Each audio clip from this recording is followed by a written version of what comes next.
चाषी हसिले दुनिया हसिब मुंड छाल तुंडरे मारी वर्षर अधा मास परिवार सहित खेतरे धान फसल करिथाय। से निजे वर्ष सारा खाइबा सहित दुनिया को आहार जोगाई थाए, किंतु जीए आहार जोगाउछि से आजी निजे हताश। एपरि किछि समय आसे खेतर अवस्था देखि चाषी हताश होई पड़ुछि। से वर्ष सारा खाइबो कौन, अन्य को आहार जोगाइबो कौन, महाजन और बैंक ऋण आनिथिबा टंका सुझिबो किपरि, एपरि समस्या देखा देछि।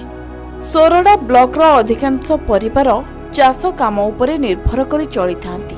70 भाग जमी रे धान चाष करिबा सहित अन्य ढिप बालिसिरा जमी रे परिबा चाष करी परिवार प्रतिपोषण करिथांती। जेउ माने धान चाष करिथांती सेमाने वर्षा जल उपरे निर्भर करिथांती। सोरडा ब्लॉक रो बहु स्थान रे हर भांगी केनाल जाइछि सत, किंतु बहु स्थान रे पानी माडु नाही। अन्यपटे पानी रो अभाव जोगु केनाल ले मध्य पानी आसु नाही। सर टोटली किछि वर्षा आइल चैत्र बैसाख रे कि असरे दियसरा वर्षा हला तळीगिरी बुडीगिरी तळी पकई दिलु। भाद्रव मास रे टिके अल्प वर्षा हला धान जमी सब मुंडिया तलिया गाड़ी घोड़ा कर उठा कलु। तापर आ वर्षा नाही सब मरिगिरी फाटी गलानी। मु सोसाइटी रु 50,000 टका लोन आनी बिल उठिया करछि। किन सुधी मोर परिवार 4-5 चलियो किन मु चलियो किन आगामी चलियो किन से बिल किन उठिया करू आगामी वर्ष को। सदी भाई आ हमर एटे पानी रो सुविधा किछि नाही, केनाल नाही कि बंध नाही घाई नाही किछि नाही। आ आपण सरकार जहा चाहिबे दृष्टि देबे। आ बिल सब मरि गानी गोरु गाय हेले से धान खाउ नांदी पाचिगिरी सब पाळ होय गानी। आ हमर आ कोन पूरा टोटल चाष बंद। तो वर्ष भी हेतिला धान अंटा ही सब मरि गेला काटिनु बिल सोसाइटी रो बैंक रो सब लोन आनी खर्च करछु। आ पीढ़िया तो सरकार सहायता किछि नाही, सब प्राइवेट जगह अधिक रेट रे किनि आनी सब पकई दिलु। सब एबे मला जति सरकार सहायता किछि न मिलियो छाड़ फाड़ किछि न हबो बेले कि आत्महत्या करिए कि विदेशी बाड़ी खटिले बंचिए नहले आ पड़बे। सोरडा ब्लॉक रो हुकुमा पंचायत रो ब्राह्मण कोतिबाड़ी गेंजा पेडजू सुंडीढिहपल्ली कैलाशपुर एवं भावनपुर पंचायत रो भगवानपुर गोपालपुर शासन पंचायत रो जयसिंह रत्नपुर हरिपुर एही भली अनेक ग्राम को हर भांगी केनाल आसी नाही। एठिकार चाषी वर्षा पानी उपरे निर्भर करी धान चाष करिथांती। कोतिबाड़ी ग्रामर चाषी धार करज करी सारा लेबर और ट्रैक्टर लगाई धान चाष करिथाय।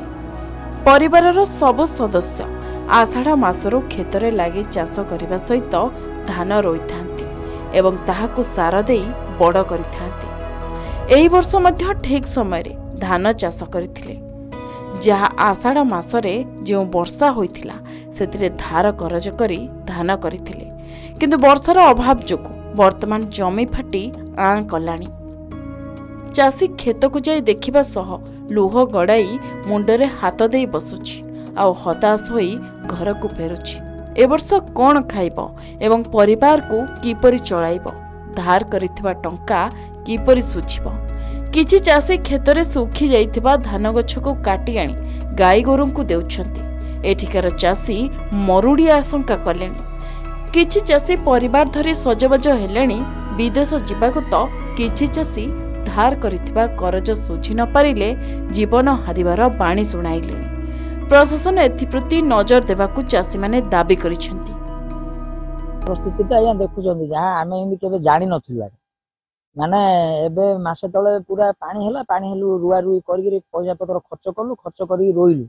तापर एबे जमी पूरा फाटिगिरी पूरा आ हेगिर अछि। तापर मध्ये हमकु सरकारी सहायता सार फार किछि मिलिबागु नाही।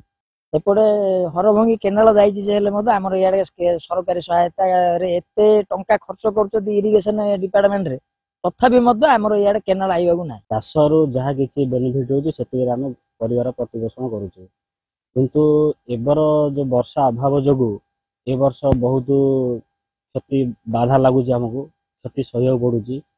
जा फल आम धार करज करी जहाँ आम बिल रे धान रोइथिलु ता बर्तमान तो ए वर्षर वर्षा अभाव जोगु आम क्षति सहूचु।